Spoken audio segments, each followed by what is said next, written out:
রাসেল ছিল খুব গরিব একজন ছেলে। প্রতিদিন স্কুল শেষে সে হেঁটে বাড়ি ফিরত। তার ছোট্ট কাঁধে থাকত পুরনো বইয়ের ব্যাগ আর মনে থাকত নতুন দিনের স্বপ্ন।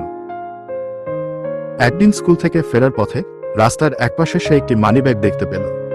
চকচকে চামড়ার মানিব্যাগটি পড়েছিল পথের ধুলোয়। কৌতূহলবশত সে মানিব্যাগটি তুলে নিল। খুলে দেখল ভেতরে অনেকগুলো চকচকে নোট আর কিছু জরুরি কাগজ। এত টাকা সে আগে কখনো দেখেনি। হঠাৎ তার কয়েকজন বন্ধু পাশ দিয়ে যাচ্ছিল। তারা মানিব্যাগটি দেখে বলল, আরে রাসেল, এটা রেখে দে, তোর আর কষ্ট করতে হবে না। রাসেলের মনে দ্বন্দ্ব শুরু হলো। এক মন বলল, এই টাকা দিয়ে তুমি অনেক কিছু কিনতে পারবে, তোমার পরিবারের কষ্ট দূর হবে। আরেক মন বলল, না, এটা তোমার টাকা নয়, এটা ফিরিয়ে দিতে হবে। অনেক ভেবে রাসেল ঠিক করল, এই টাকা তার নয়, তাই রাখা যাবে না। সে মানিব্যাগের মালিককে খুঁজে বের করার সিদ্ধান্ত নিল। সে কাগজগুলো দেখে মালিকের ঠিকানা খুঁজতে লাগল। অনেক খোঁজাখুঁজির পর রাসেল মানিব্যাগের মালিক, একজন ধনী ব্যবসায়ী রফিক সাহেবকে খুঁজে পেল। রফিক সাহেব তার দোকানে বসেছিলেন। রাসেল তার হাতে মানিব্যাগটি তুলে দিল।